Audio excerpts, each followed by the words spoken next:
and today we're going to be talking about resume critiques. If you have not had the opportunity to answer the polling questions, please take a moment and answer those. If you have not had an opportunity to download the webinar, the actual PowerPoint presentation, it is down in the lower left-hand corner of your screen, and that will be there for you to take notes. We are going to be reviewing some resumes live on the air, and we hope that they have enough examples in them so that you might be able to utilize some of the information for yourself. So today, our topic and our panelists are Sarah Martin. She is with the LIFT Project. She is in Chicago. She is helping people on a daily basis manage their resumes and their information for all of those nice people out there to try and help them get a new job. Welcome, Sarah, to the webinar today. Thanks, Dee. My name is Dee Reinhardt. I am Time to Market. I am a social media strategist, and I have been putting together some of these webinars. So today, Sarah and I are going to have a discussion. And joining us in spirit and in the chat pod, and she was going to be driving this webinar, but she sounds like she has no voice at all, is DeTanya Gooden. She is our business services representative with Illinois WorkNet, and she's been with us for several months now, and she's doing a bang-up job, and she actually put this PowerPoint together. So everybody give DeTanya a round of applause, and you can do that by clicking the screen at the top and clicking the applause. All right, moving forward on our presentations. The agenda is a discussion about a resume. And what we're going to do is we're going to talk about first impressions. We're going to talk about appearances, how you can write your resume. We're going to talk about the sections, what's relevant, and then we're actually going to have a resume critique. So first and foremost, with all of the digital capabilities today, Sarah, do we really need a paper resume? So we definitely still need a resume. It doesn't always end up on paper anymore. A lot of them are electronic copies only, but that resume still has to exist. It's just evolved from what it used to be originally, and it's still got a lot of similar formatting, a lot of similar kind of key takeaways, and it's still that document that sells you to get a job. So as you can, do we still just have one resume? No. So now your resume needs to be as adaptable as you are. It needs to be position-specific, industry-specific, and it needs to be as catered as possible to the job you're applying for. So somebody could potentially have a template in a Word document, maybe? So you can have some, if you've never made a resume before, a template is a great starting point. But you're going to want to make sure that it's not just kind of that, as we say here, that cookie cutter, one size fits all. It needs to have some of your personality, and it needs to be tailored, and it needs to be specific. Very good, very good. All right, we all have heard about our 15 seconds of fame. When it comes to a resume, people that are hiring for a new position, companies that are hiring, can get hundreds of resumes by fax, by email, by mail. You've got only a few seconds to make that great first impression. And with the different automatic readers, you may not even have that much time. So how can somebody really get past that first initial impression? Yeah, well, so as you can see on the screen, we've got a few suggestions here. The first one is that original appearance. If you do go into Microsoft and open one of the templates, you can assume that a lot of other people have done that as well. So taking the time to make sure that, your formatting is something that's going to be a little bit different can help you stand out a bit. Visually appearing, you do need to have clear sections and ample white space. A resume that has too much text on it is overwhelming, and somebody's just going to pass it by. You want to make it as easy and as readable as possible for the employer to take the time to read it. That professional design, this is a professional, job that you're going for, whatever that position may be, and it needs to reflect that. It needs to be a quality, well thought out document that shows that you've put some time and some effort into that it looks like you are serious about the job and you want to do, a great job. The qualification summary can be that first selling start point at the top of your resume. If you have a long work history and you're wanting to condense it into a few bullet points, this can help break it down for the employer to really see who you are and what you can do for them. And then finally, that overall appearance needs to be appropriate to the career level. A resume for an entry-level position or somebody who just graduated from high school shouldn't look the same as somebody who's applying to be a CEO or an upper level management position. So you do want to cater it to be appropriate. Right.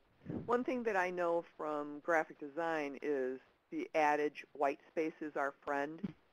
Yes. And that's even applicable to resumes these days, isn't it? Mm-hmm. Very much. White space makes it much more readable.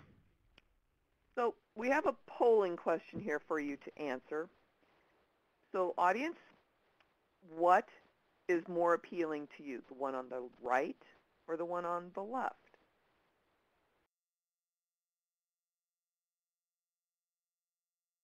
All right, we've got our numbers coming in. Keep going, folks, keep going. It's a race. It's a race. Number 2 looks like it's winning. Oh, wow, look at that. Number two by nose. Oh, number 2's by a landslide. All right. So the answer here is the graphic designer that's using number 1 actually did a lot of work. It's an infographic. It's today, right? Right? Mm-hmm. But very much. But when we're looking at it, how much information is really there? Not much at all. It's kind of hard to read in depth, but when you get down to the bottom, it highlights that the person drinks a lot of coffee and enjoys travel, and it's a wonderful demonstration of their skills. But it's not a resume. It's not telling the company still what they can do. So resume number 2 is a much more better balance. You still have some of your specific graphic design skills being highlighted, and you have the information. If you want to demonstrate a little bit more about those skills that you have, you can consider including more information in a portfolio, which might be something that, resume number 1 should be turned into instead. Correct. Now, when we talked about the digital job search, the number 1 resume is a perfect tool for the online version when somebody gets checked out, especially if they're a graphic designer. They should have their online portfolio and something like this in another one of those tools that we discussed in the last webinar. But number 2 looks much more professional, even though it has that great splash of color. It gives that unique design. Mm-hmm. All right, we've got another quiz coming up. All right, here we go. Resume number 1, resume number 2. Who would you call for an interview? Oh, looks like it's a landslide. What do you think, Sarah? Yes, I'm glad to see this. Uh-oh, somebody voted for number 1. They must like the graphics on there.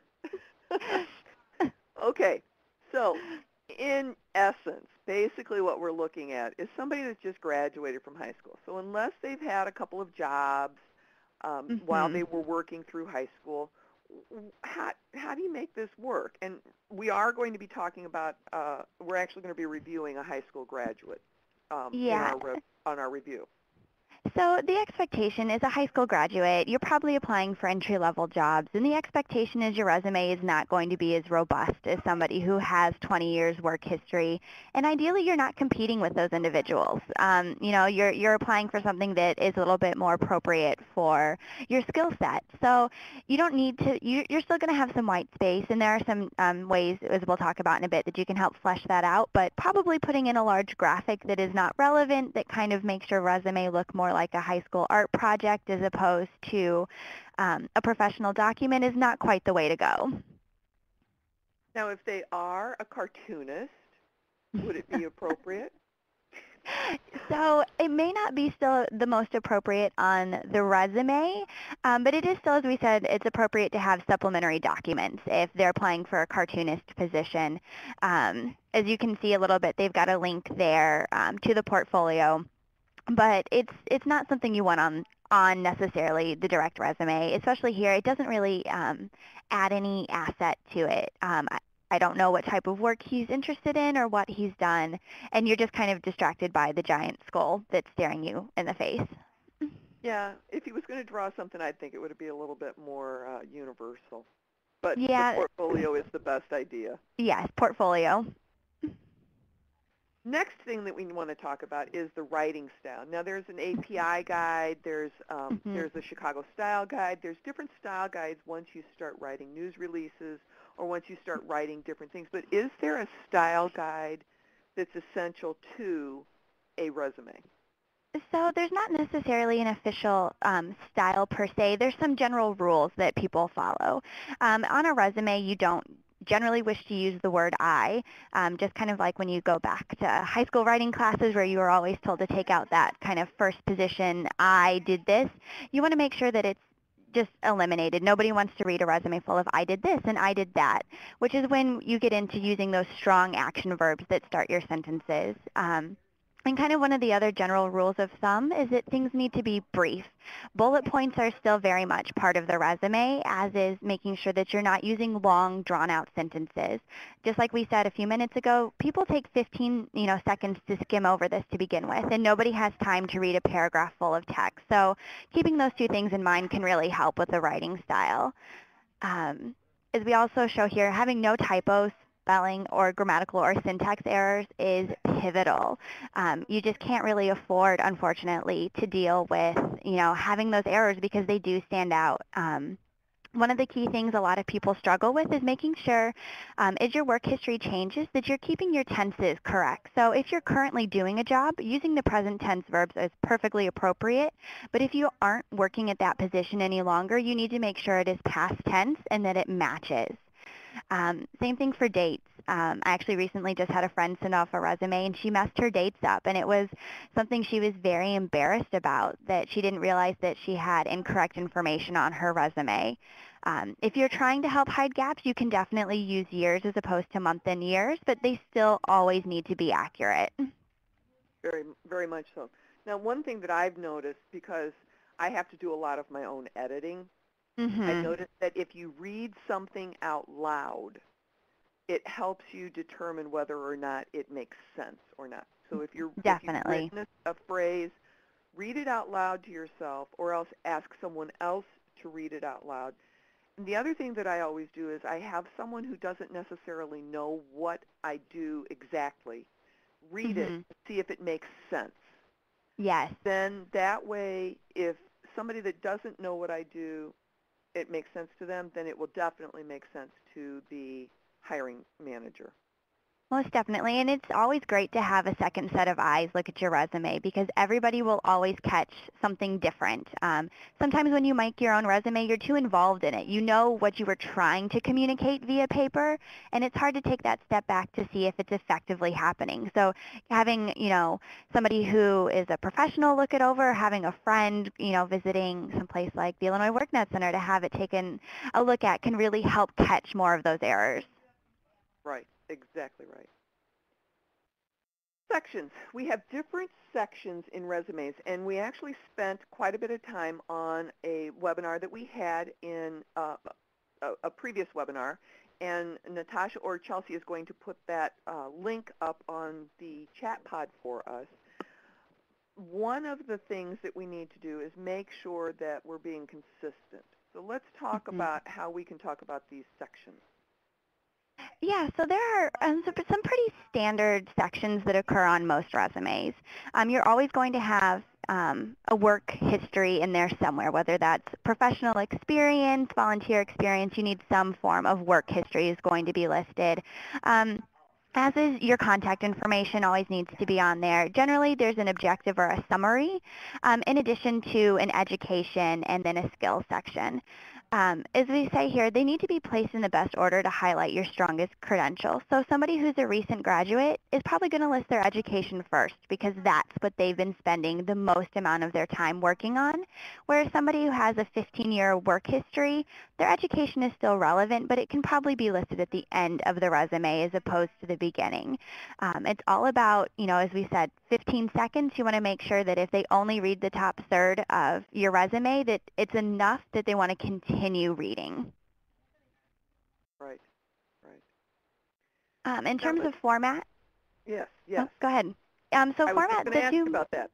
Yeah, the two main ones are functional and chronological, and there aren't hard and fast, the differences are functional tends to be skills-based and chronological is all about kind of that year-based work history, but there are definitely ways to combine the two if neither one is a perfect fit, but you do need to spend some time looking at, do you have a gap in your history? If you do, you probably want to go with maybe a functional resume. Do you have a super strong work history where every position has built on the previous, then highlight those skills with a chronological. But that format can, make the biggest difference as well in how you sell your resume.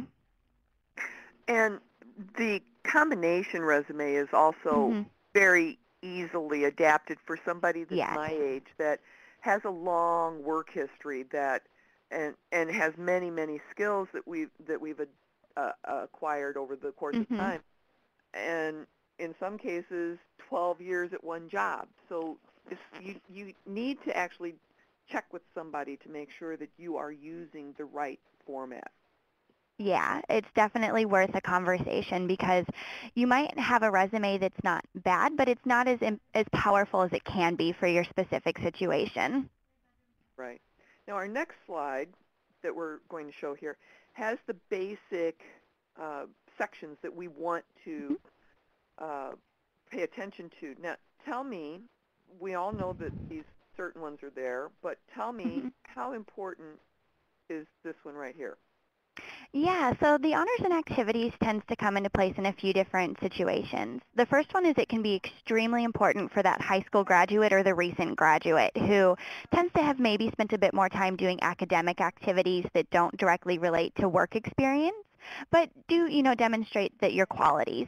So those are two situations. And then it also can come into play again if you're somebody who does have 15 years work experience and you do have a lot of maybe memberships or awards that you have received that recognize your contributions. You do want to put those on there. If you've been recognized for, 6 years running as being the #1 salesman in the bank, you want to make sure that's on your resume because that in and of itself is helping to, highlight what you're contributing to the company if the company was willing to recognize you. One thing that I want you to point out, because we just discussed what's more important, education or experience, it depends on Mm-hmm. where you are in your career path. Yes. But the contact information, with people these days being so mobile, Mm-hmm. let's talk about contact information real quickly here. Yeah. So contact information, the format is still actually very similar to what it is. You need your full name on there, and you do need to include your full mailing address. You don't necessarily get contacted that way, but it is expected that it will be on your resume. You do want to provide the phone number you are going to answer. So whether that's your cell phone or your home phone, you want to make sure that the most easy to contact number is listed there. And then you also, as a side note, want to make sure your voicemail for whatever phone number that is also professional. Oh, yeah. Um, it- there's nothing worse than giving a call to somebody, and as much as you might love your ringback tone, it may not leave the best impression when somebody's calling for an interview. Same thing about your email address. It needs to be something you check regularly. If you don't check it, you need to get in the habit of doing so, and it needs to look professional as well. Um, It just needs to be something that is generally at this point some combination of your name and numbers, that isn't, your personal necessarily email address. But all of that contact information does need to be included. It needs to be easy to find, and it needs to be at the top. And should people include their LinkedIn profile address?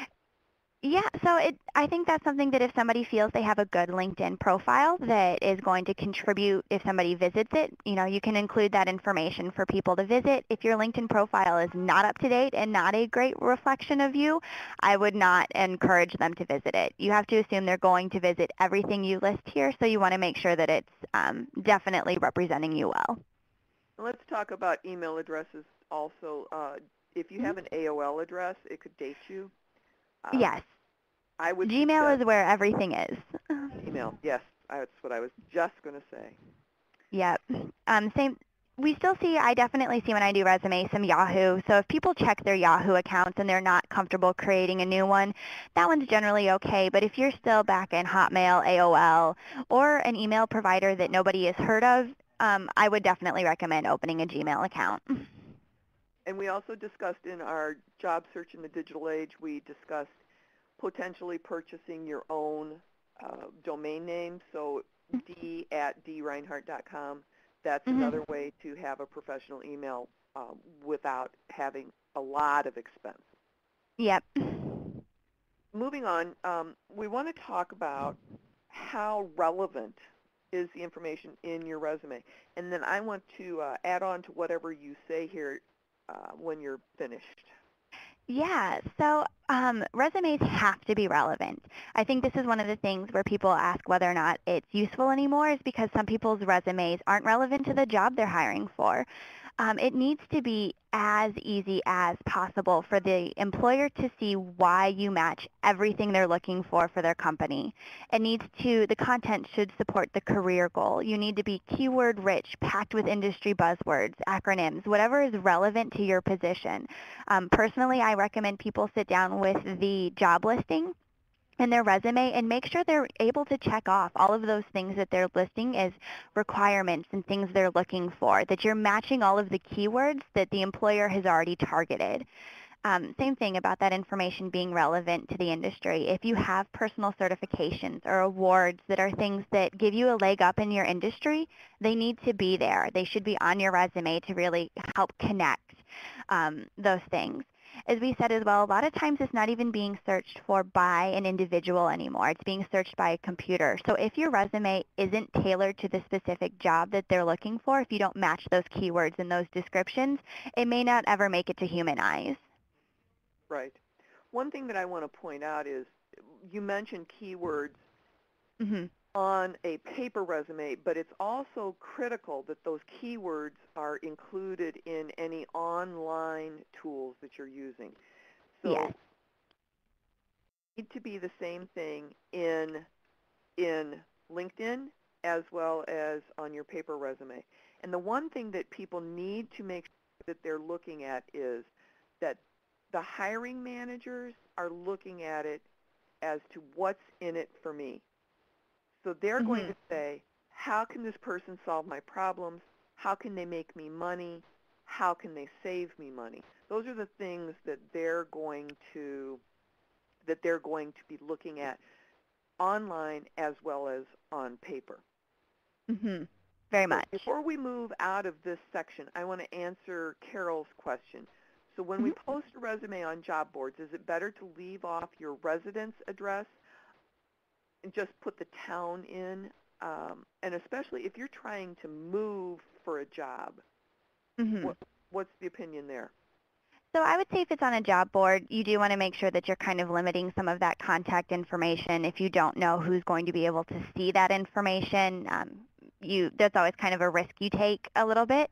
If you are trying to move, I have to say I've heard advice about if you know somebody in the town where you're looking to move to use their address.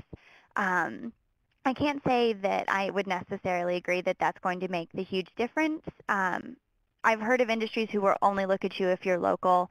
But if that's the case, that's where your cover letter can really come in and help bridge that gap. You can acknowledge the fact that you might not live where the position is, but express your willingness and your readiness to relocate for this job. They're very much kind of a dual component. They go together and really support one another. Kyra asked the question, can the information that needs to be relevant be on your cover letter instead of completely revising your resume? Great question. Yeah. So you need to have at least your resume be relatively tailored. Ideally, you're probably looking for very similar types of positions, whether that's, for example, mid-level management in a specific industry based on your history, in which case, your resume can be pretty much standard for those types of jobs. However, if you're applying for multiple different types of work, you should have multiple resumes. If it's just a little fine-tuning that needs to happen, your cover letter can really, highlight the mission of the organization or, the company goals can be done in that cover letter instead of on the resume. But as tailored as that resume can be, the stronger it's going to be for you. Right. I'm going to answer one, or I'm going to follow up with one more question here, and then we're going to move on to the next section. Scanners, the machines that scan, if you're sending your resume off to a large company, you can pretty much assume, and we don't want to always assume anything, but we can pretty much assume that the large companies are going to be using the automatic readers. If it's a smaller company, I think it's going to be human eyes, right? Yeah, so generally, it's going to be a scanner if, in addition to attaching your resume, you also had to do any sort of an online assessment. You can guarantee that that's not going to be seen by a human initially. But anything that's generally large and corporate, if they're receiving, hundreds and hundreds upon thousands of, applications for a position, it's probably not an individual doing that initial sifting. Right, right. Let's go to our next slide here and take a look. These are both resumes. Don't laugh, don't laugh, don't laugh. Let's answer these poll questions. By looking at the resume on the left, tell us what position you think the person is applying for. And on the resume on the right, what position do you think that the person is applying for?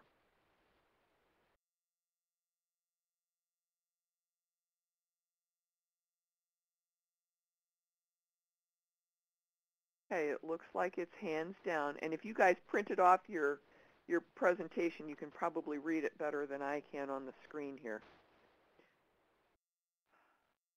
Sarah? I have I love the creativity of the one on the left, but I don't know how practical it is. Yeah, it's just, no one's quite sure what they're going for. I mean, it's cute in that it's a really great marketing sort of tool for like showing their development as they've gone from the elementary school crayon to the now looks like Apple mouse there, but we don't know anything about them. This once again just comes back to this would be probably more appropriate once again in a portfolio, because if your resume can't tell the employer who you are and what you do and why you're a great fit for this job, it doesn't really help you at all. Whereas, you can see as the one on the right is a much better example of how you can incorporate some personality and some direct, demonstration of your skills while still having that information that is needed for a resume. Right. I think the piece on the left would be a great additional piece than the traditional resume, and that maybe in between the cover letter and the back regular resume. For me.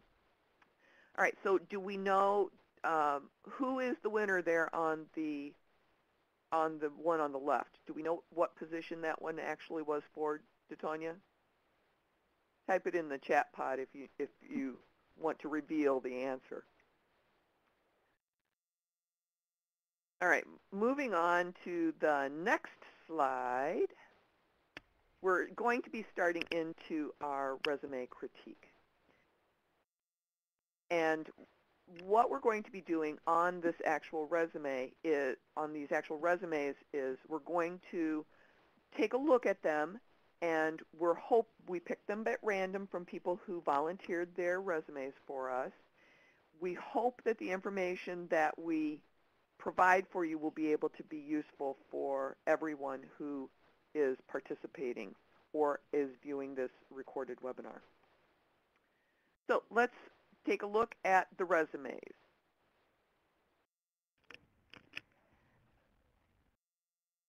And our first resume today is from a recent high school graduate. Sarah, let's talk about this a little bit. Yep. So obviously the first thing that you might notice is there's not a whole lot of information on here. Pretty much just has some basic education and a few skills listed. And this can be a real big stumbling block for a lot of high school graduates who are like, I don't have that long work history. I don't even know how to start. But everybody has something that they can fill this out with. Obviously, the education is a great start, and you have some of those skills here that can be expanded on. For example, one of the key ones here that kind of, if you can see a little bit, the leadership experience as a board member of the student-run anime club. This is something that can be expanded on. You probably had to do something, hopefully, as that board member. So what are the specifics of the position that you held? Did you organize meetings? Did you recruit members? Did you invite, plan events? Expand on that information. You need to make sure that you're including a little bit more about what you did. The same thing can even apply to the position here about the school band. Did you advance? Did you have maybe a senior position? Did you help do events? What sort of responsibilities did you have? Did you learn new skills? It's all about asking some more of those questions to really expand upon why does this matter? What did you contribute? So that's definitely a place I would start for somebody who's a recent graduate without a work history. And then the other thing, as we talked about, is the different format. So somebody who's a recent graduate who doesn't have specific employment experience could really benefit from that functional resume because everybody developed organizational skills somewhere, ideally, or time management skills. So there's different headings that they could still really develop that are based on primarily their kind of skill sets that are based much more on their academia. One of the things that people can do, too, is did you mow lawns? Did you deliver Exactly. meat? Did you babysit? I had a macrame business when I was in high school. Mm-hmm. So it was stuff that I didn't necessarily have a paycheck from, but it was all things that could be added. And then could they potentially also add recommendations from neighborhood individuals whom they may have done odd jobs for?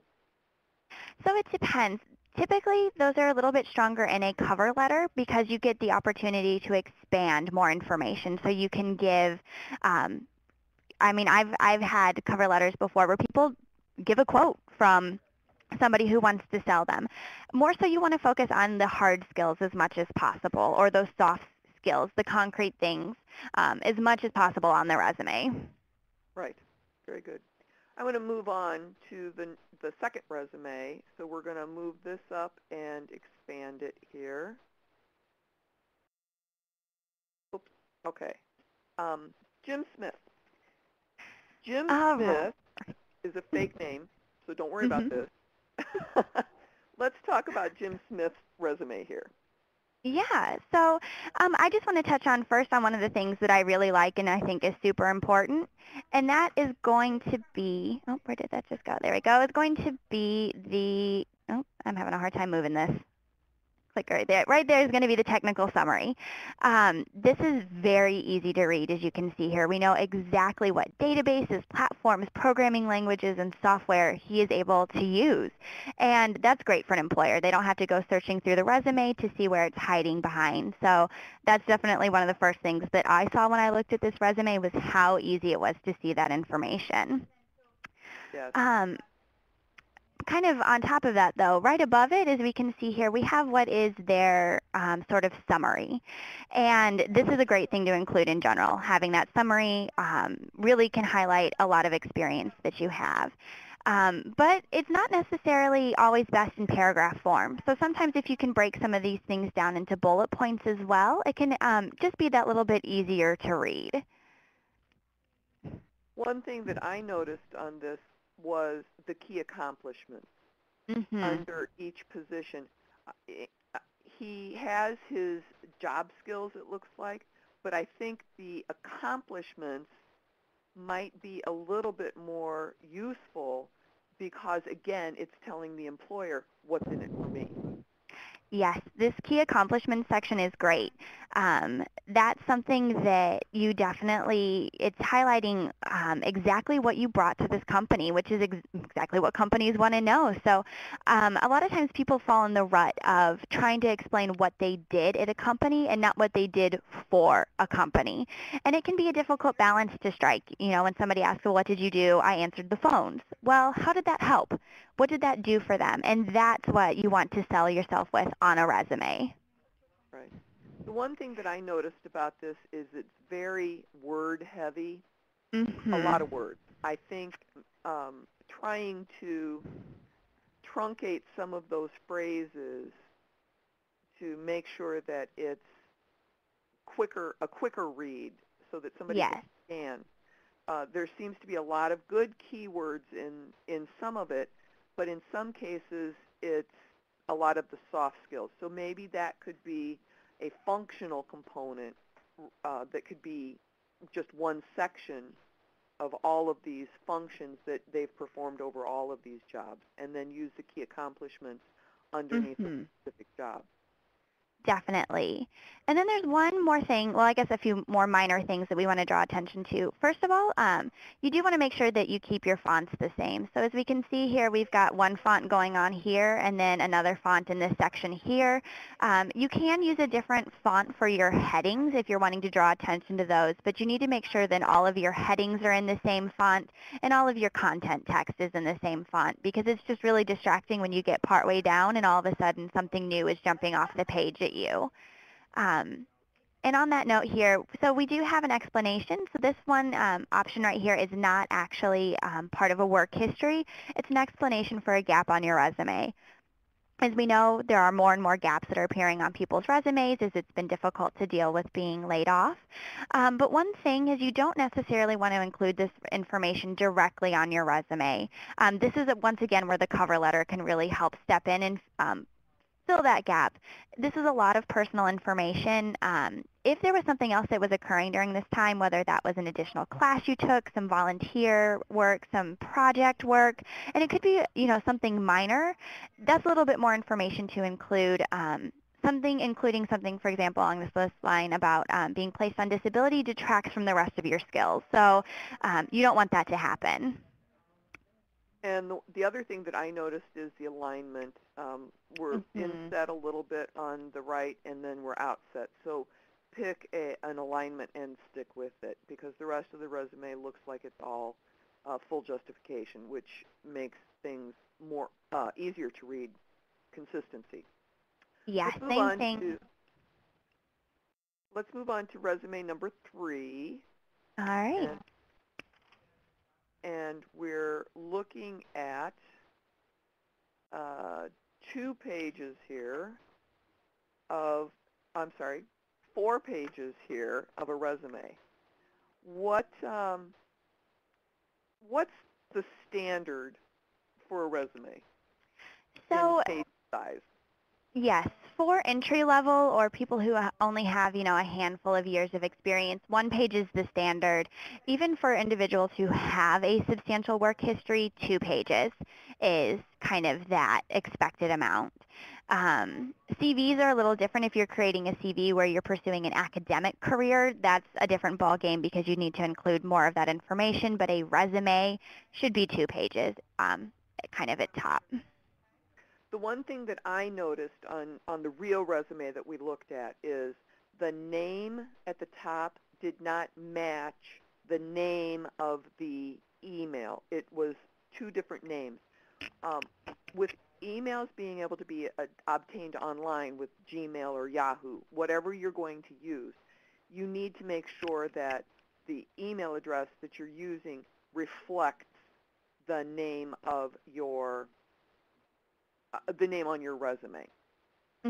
Very much so. It's an important distinction because otherwise people might get a little bit confused. True. The other point that I noticed is on the education, it's in chronological order instead of reverse chronological order. So Yes. what is preferred here? So reverse chronological order is the standard for everything. If you've got dates on your resume, then it needs to be something where it's your most recent and it progresses backwards. Also in terms of education, there is, you don't have to include all education. So one of the standard rules of thumb is once you have any sort of college information, then you can eliminate that high school sort of degree. And if you've received multiple different types of education, so if you have taken, for example, computer courses in addition to nursing courses, you don't have to include everything. Include those that are relevant to the job that you're looking for. All right. Now, the other thing that I noticed on this particular resume was the experience kept going back and back and back and back. And my thought here was that we only want to include a certain number of years on our resume so that we're actually showing the key jobs in our careers. So how far back should somebody go on their resume? So the general rule of thumb is 10 to 15 years. If the job listing is saying 15 years, you've got a little bit more flexibility there because there are positions that are looking for that amount of history. But generally in the 10 to 15 range is where you want to cut it off. And in addition to that, you don't want to include a position. So just as we say that, only go 10 years back, you should also only go 10 years back if that job that was 12 years ago, or maybe that job that was 10 years ago is not relevant to the search you're doing now. Don't include it. It's not considered unethical for you to eliminate a position that is not relevant to your search. That's perfectly acceptable. So for example, this person has child care in their experience, they have food service in their experience, they have all different sorts of things in their experience. These early positions could have been high school jobs, and once you actually start your career path, don't include those anymore. Those are, it's just, you can put a note on there, various jobs during high school, if you're trying to fill up some page. But this is a 4-page resume, and it just needs to be chopped down to 2. And by eliminating some of those very early positions, she would be very easily able to make sure that she's done that. The other thing that I noticed on this resume, and we're looking at the first page again in these initial bullets, make sure that your capitalization is consistent, so that you're either capitalizing everything or you're not capitalizing. And then again, make sure that if you're writing, that you're using the same tense all the time. Yep, same tense, definitely caught a few different tense things. And in addition, there's a lot of fonts going on. Font size is changing for headings, font type is changing for headings. All of that needs to be the same. It needs to be connected. It needs to be simplified to make sure that you're formatting, because formatting is what is polishing your resume. I think this one here is almost a perfect example of somebody having multiple resumes. It appears that there are multiple career tracks going on. There's some healthcare, there's some education, and you want to simplify that. So you want to make sure that if you're applying for a healthcare-related job, you're including those healthcare-related positions. And if something is recent that you want to include on your resume but wasn't healthcare-related, you want your bullet points underneath it to make sure they match, that they're highlighting what transferable skills you're bringing to the table in that healthcare position. So this one right here, the content is there, it's ready to be used, and it just needs to be placed with the appropriate resume. We've got a question from the audience from Joseph Scudiero. I'm sorry if I pronounced your name wrong, Joe. If your last job is 22 years long, What do you do? Yeah, so we see that pretty often. There's a few strategies you can take with this. One of the first things that we do is we ask generally if people have seen promotions during that time at that company. So did you start off at an entry-level position and then advance? If that's the case, you might be able to, you can list those as separate positions. So you would have one employer title and then multiple position titles underneath. And if that last one that was 22 years ago was something you only did for a few years and is not related, you don't also have to include it. Or you can go with the functional format where you're focusing on those skills first and highlighting what you're bringing to the table. So there's a few different strategies that you can take to make sure that you've got a full resume and how to approach like, well, this shows that I had 22 years. Right. One thing that I noticed on here, and we also have a question from the audience, is doesn't having too many jobs make the employer think that you are not stable? And I was always told that I should always stay at a job at least 5 years, but nowadays that's changed. Yeah, it's changed a lot. I know people at this point, I mean, from my own work history, I tend to work at a place for a few years and move on to a new one because that's how upward mobility is kind of occurring. It's not within one company, it's between companies. Um, so I think as long as you're showing a commitment, it can be difficult. You do want to downplay if your resume is filled with positions that are only lasting a few months. That raises some red flags. Like, you know, if it was meant to be only a few months, so was it seasonal work or contract-based, include that in the position listing that it was one of those short-term positions, that it wasn't unexpected that you were going to be terminated after so long. But in general, if you're at a place for a few years, that's pretty standard. The other, we're going to talk about gaps in employment, and Jana asked the question about if you change your resume to reflect the position for which you're applying, so that you're customizing your resume. Mm-hmm. The gaps are going to potentially show up, but I think that's where you could use the combination resume, where you talk about functions of what you've done on jobs, and then just put the chronological listing of the jobs at the bottom, right? Could that? Yeah, Could so that fix that's that? definitely a strategy you can use. Or you can just make sure that the bullet points you are, so instead of eliminating a position entirely, so say for example in the last 5 years I had 2 jobs. My most recent one was in sales and my second most recent one was in the food industry, and I'm interested in going back into the food industry. I wouldn't want to eliminate that sales position, but I want to make sure that the bullet points that I'm including there are related to this new food industry position I'm applying for. So I probably want to talk more about my time management skills, how I interacted positively with customers, how I managed the space. Those things that are still related and relevant to the position you're applying for. So that's kind of what you want to do. Instead of eliminating entirely, you want to make sure, though, the skills that you're including are relevant to your new position.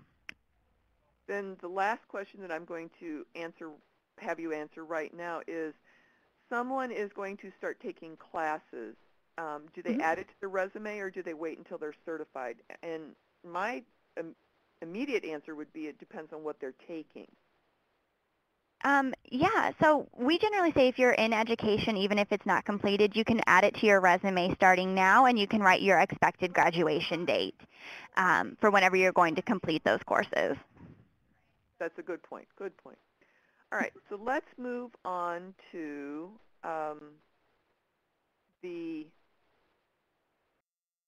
our next resume, and I hope I'm pulling the right one over here. Let's grab this. John Smith. I actually love this resume.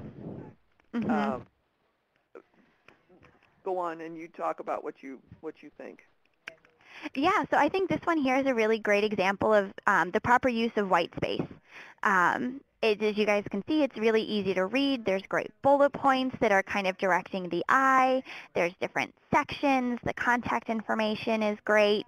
And so I think this is the kind of a wonderful example of how important that white space and formatting is when you're looking at a resume, because this looks much more inviting than paragraphs of text. The one thing that I noticed, this is an upper level position Yeah. resume. The one thing that I noticed, and even though it is an upper level position, there's some numbers on here that we would not want on there. So for under company number 5, I would just eliminate the dates on that company number 5 and potentially eliminate the dates on company number 4. The information is still there. It's they also have prior operations management experience at other companies. So it's the same sort of functionality. It's just showing a progression that the person has kept going up the ladder. Now, Yeah. go ahead. Sarah? Oh, yep, I'm back. Sorry. Okay. Could you repeat what your question was? What other little tips could we provide for this particular resume? Yep. All right. So there's a few things. For example, as we can see right here with the education, pretty much everything else in this resume has been aligned to the left, and you're going to want to continue that same formatting for your education there. It follows very much the same thing as a job listing does, that where you have where you did it, when you did it, or what you studied. Listing it just in that same format is great. One of the other things that I also would personally recommend is their most recent position, as we can see here, is not fleshed out or expanded on, is their second position. And being a president and owner of a company, I'm sure that they have done more things than just the 2 they've listed here. So I would recommend expanding on that a little bit more to help balance that against the second company there. And then my kind of 2 more little minor things.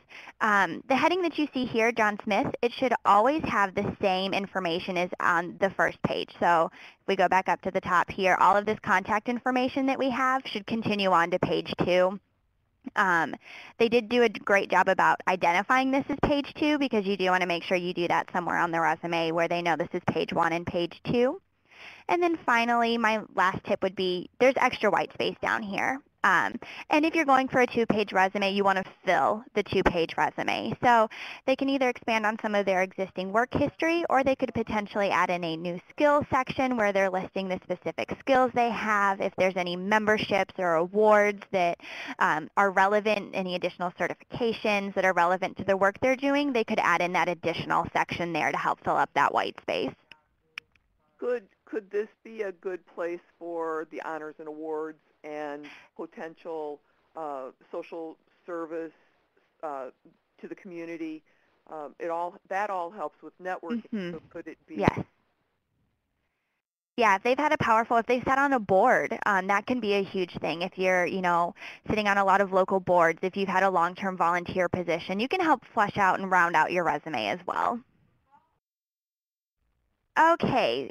All right. So this is the last resume that we're going to look at. It sounds like we're still having some audio issues, so I do apologize if we're cutting in and out a bit. Please do continue asking your questions if you have any. So this resume here is our final one we're going to look at, and as you guys can see, it's definitely off to a really great start. We've got a lot of bullet points being used throughout. Sarah, yeah, hi Dee, are you back? I'm back. Can. Great. All of a sudden my phone just cut out. Go ahead. All right. So we're just looking at our last resume. Can you see that? Yes, I can. All right, great. So we're just looking here at some of the final things that are really strong about this resume. It's very easy to read. There are very clear headings that we can see throughout. We've got page numbers. We've got positions listed.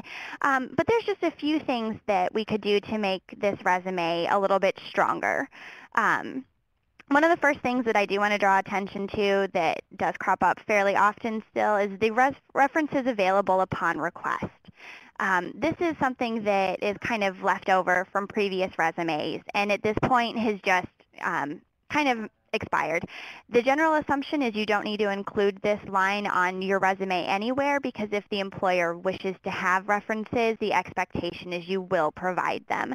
So you can just free up some space and leave this out of your resume. It's kind of one of the big things we want to first focus on. One of the other things is you guys have, some people it looks like have commented on, is that there's some color in this resume. Resumes are now using some new color. But one of the things that can detract a little bit is we've got some alternating going on where we've got, this blue color here, and then we've got kind of an olive color here and a blue color. And generally you want to make sure that you're kind of streamlined in it. So if you're going to be using color, we're going to want to use it in a little bit more of a simple manner than alternating a bit because it can be a little distracting and not as necessarily as strong as possible. And the final thing that I kind of want to talk about, and then I'll show you some of the changes that we made to just kind of streamline this here, is that we've got these two sections here, both of which are actually really great, the core competencies and the summary of qualifications. However, these two sections are actually kind of repeating themselves. They're highlighting really great skills. They're both easy to read. But you don't need both, especially because it's then taking us a lot longer to get down to this employment history. So that's just kind of, there are definitely great things to include, but you might want to pick one instead of both. Do you have anything else to add, Dee, for this one? Well, again, the one thing that I would do is somehow translate all of those things that the person has done under their employment to money saved or money earned, or how they're going to solve problems for their new employer that they're applying to. All right, so let me move this out of your way. Yes. Okay. So now all right, so the new one. This is the new one. So this was something that I just took the existing information. It's not perfect because obviously it's not my resume, so I wasn't able to fix everything. But this was just kind of streamlining and making a few changes. One of the first things I did was change the font. It's still a very basic, easy to read font, which is something you want to stick with, but it has a little bit more professionalism. It filled the white space a little bit better. It's personal preference for what you would like. But that's kind of your choice. I streamlined the color on here to be just the one heading. If you're not comfortable using color, by all means, don't use it. Still, without a doubt, the bulk of the resumes I send out tend to be in that black and white, and you do want to make sure that it is going to look appropriate in black and white. But if you're feeling like trying something a little different, color is starting to creep into resumes. As you can see here, we also changed just a little bit doing just the summary of qualifications. I changed the education format to match with the employment formatting, and then broke up as well.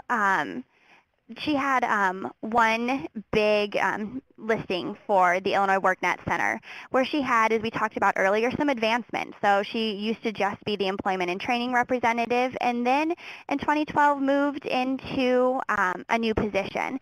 So you want to make sure that you can split those things up, and you still want to make that white space be in there so it's a little bit easier to read. I cut this resume down to one page because looking at it, a lot of the previous experience was not the most relevant. And so I just picked a few of the ones that I thought were a good fit. But that's obviously, as I said, kind of, it's not my resume. So these were just some minor changes to just make it a little bit easier to read. I would also recommend putting the education at the bottom and moving the employment up, but that would just be my preference on this. So mine would be, it would depend entirely on what type of job she's applying for next. I would think her employment is relevant enough unless she's applying something for specifically in urban planning where that's really related. If it's a community development position, I would keep it at the top, but if it's more related to the work she has done, I would bump it down to the bottom as well. All right, that makes great sense. We've hit our hours, but I want to make sure that we answer some of these questions. So if you have a few more moments to hang with us, everybody, we'll answer the questions that you've put into the chat pod. And this webinar has been recorded, so you can listen to it further in the future.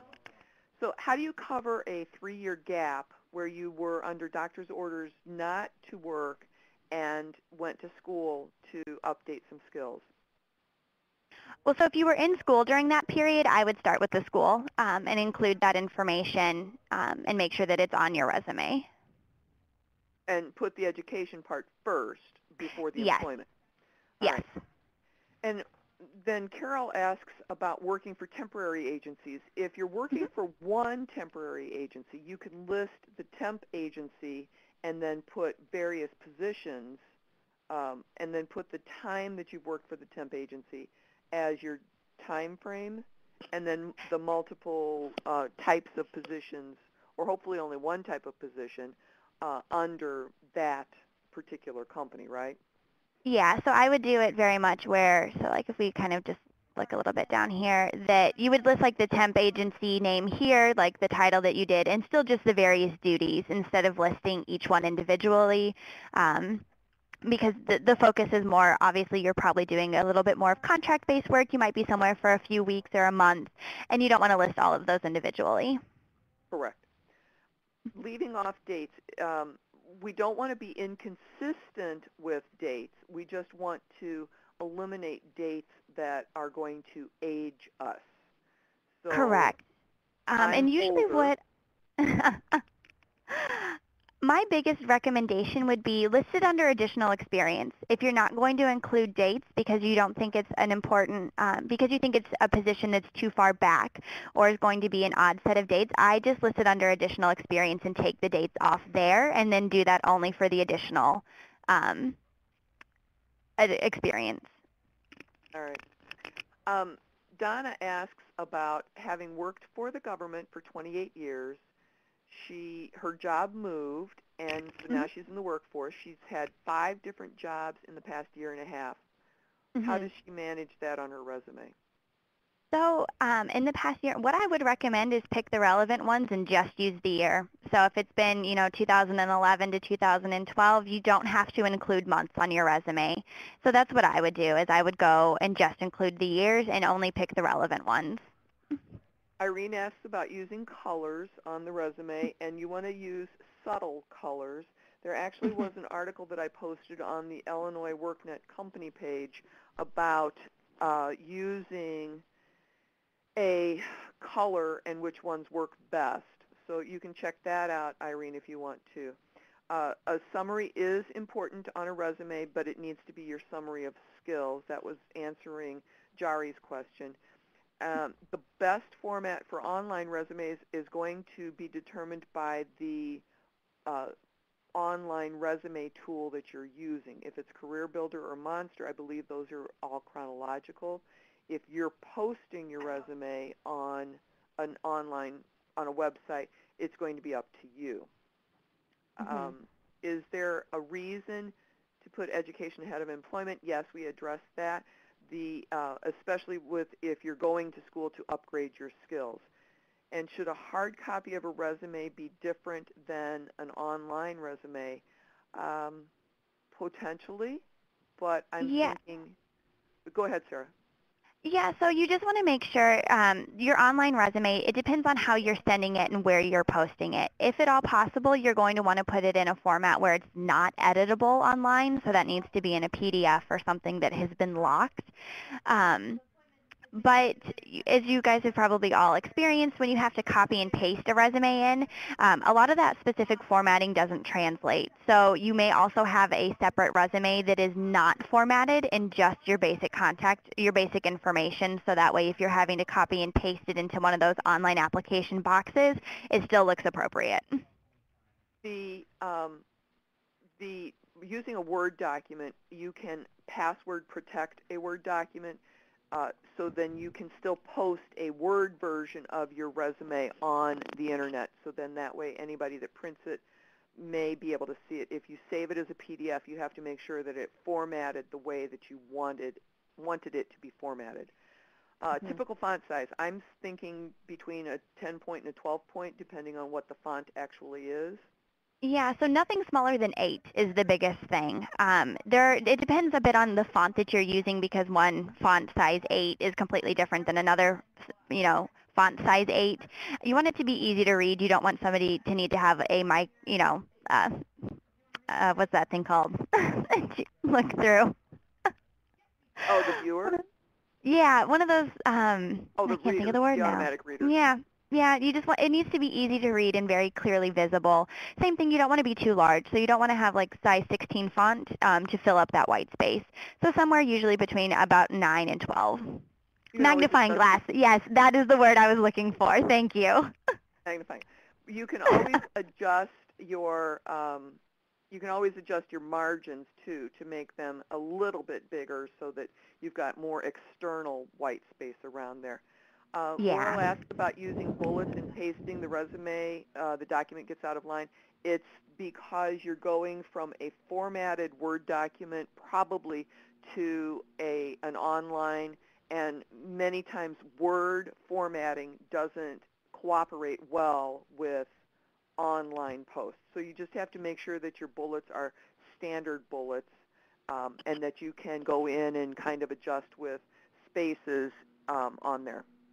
Mhm. Is it okay to have a resume that does not have 10 years of experience? Well, yeah, if you're a recent graduate, yeah, it's going to be what it is. My resume does not have 10 years of experience on it. You have to list what you've got, and it's okay if you have 9. If because you're wanting to eliminate maybe that position that was year 10, it's okay to include 9 years. 10 to 15 is just a ballpark. You want to include what is relevant and is going to be appropriate for the job you're applying for. All right. How do we create a resume that will be functional for a new employment opportunity that you have little or no experience in, but you have just received a degree in? So we've got a lot of people, Sarah, that go through Illinois WorkNet and the Workforce Investment Act funding to train in a new career. They have a lot of transferable skills that might be able to be carried forward, but they're going to have new career skills. How do they address that on their resume? So a functional resume is a great way to do that. You can instead pick headings that are appropriate to the new job you've applied for, and everybody has skills that from their previous career that will apply to the new one.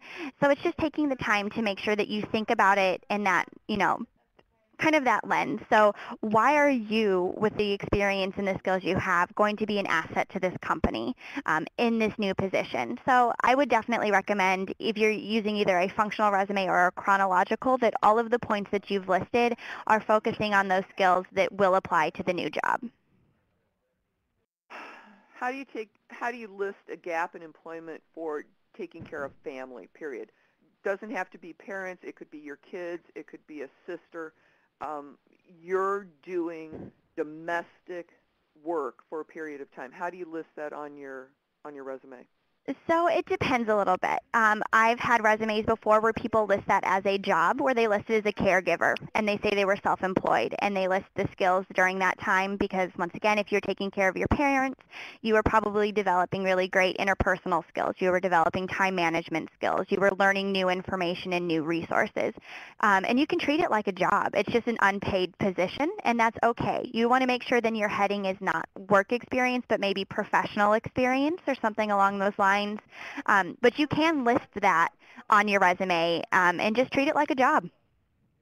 All right, we have another question, and I believe the answer, I'm going to answer this, is functional, but is there a way to combine similar experiences together even though the employment history is different? Yep, that would be a functional resume. All right, and Patrick says he's older and he'd like to find a way to subtly convey his age in the resume. How do you do this without, oh, I see, won't hire anyone over 40, for example. It's kind of discriminatory in my opinion, but how do you let somebody know that you are a great asset with a mature background? So, I mean, there's not, obviously, like here, if you're worried about not wasting your time, I would say in your summary then highlight how many years experience you have. So, you can say that you have 20 plus years experience doing XYZ in the industry. And that's going to flag for somebody that you're obviously not a recent graduate. You're not in your early 30s because you've had the time to develop these skills. So if you're looking for a subtle way to convey your age, that's how I would do it. Oh, and Julie asks, is it okay to dumb down your resume if you think you might be overqualified? So that's a really tough one. I wouldn't necessarily use the words dumb down. I think you may have specific skills and experiences that are not relevant to a new position, and in that case, it's okay to highlight the skills and experiences that you do have that relate. But I think it's also important to take a step back and think, are you going to be happy working at a position where you're overqualified for all of the work that's going to be happening. So just taking some time to think about that as well. All right, and there's one that we haven't gotten transferred yet. How should we list employment that is outside of your main profession while you were an accountant? So maybe you coached the high school athletic team, but you worked as an accountant during the day, but you were paid for both positions. What do you do with that? So it just kind of, once again, depends. If you don't need this to be listed, so for example, if this part-time work doesn't add anything to your resume, that you have sufficient accounting experience and positions to bulk that up, you don't need to include it. But if you're looking to include it, just make sure you're once again focusing on the skills. You would still list it, the dates that you did it, and people are used to the fact that you might have a full-time job and a part-time job on the side. That's not unexpected. And you would just want to make sure, once again, that what you're listing there is relevant to the job you are applying for. I think it also goes to show if you're coaching, it shows leadership and it shows some soft skills that you may not have in that particular job experience. So it might be beneficial to use it under that honors and awards kind of section where it will show somebody those additional skills that you're gaining by doing those part-time or volunteer experiences. Yeah, definitely focus on on the skills that are transferable. So focus on leadership, on team management, on, relationships that you're able to support. Yeah, focusing on those soft skills can be a really great use of those additional experiences. All right. Well, we're way over time right now, but Sarah, this was just a great webinar. We have learned a lot of things. I hope our audience has learned a lot of things. I would like to talk about the key takeaways here really quickly. We want to make sure that you have a resume that will fit the employer so that if you need to adapt your resume, adapt it for that particular position. Make sure that you're viewing your resume as the hiring manager would. Is it visually appealing to you? Is it going to answer the needs of the potential employer? Make sure that you have proofread your resume. No mistakes, period. Create a professionally formatted resume. If you need help, go to an Illinois WorkNet Center, call up a professional, get in touch with the LIFT program, and maybe you can even talk to Sarah. Yep, we're here. Thanks for attending today, everybody. Make sure that you fill out the last 2 polling questions. Watch for a posting of this webinar. We will be back on Thursday to talk about some more resumes. So if you want to join us again on Thursday for 5 different resumes, we'll make sure that we do that. We will probably be having our next webinar on May 21st and 23rd. And we'll let you know through the Illinois WorkNet group. Chelsea, can you put that group in there in the chat pod for me? We'll post what the webinar will be about in the group, on our Facebook, on Twitter, and send it out in our newsletter. So thanks so very much, Sarah, for helping us today. DeTanya, I hope your voice is back, and thanks for manning the chat pod for us. I'd also like to thank Natasha Telger and Chelsea Jones for helping us with the back end of all of this. It really takes a village to run a webinar, and we've had a great time today. We hope you have had too.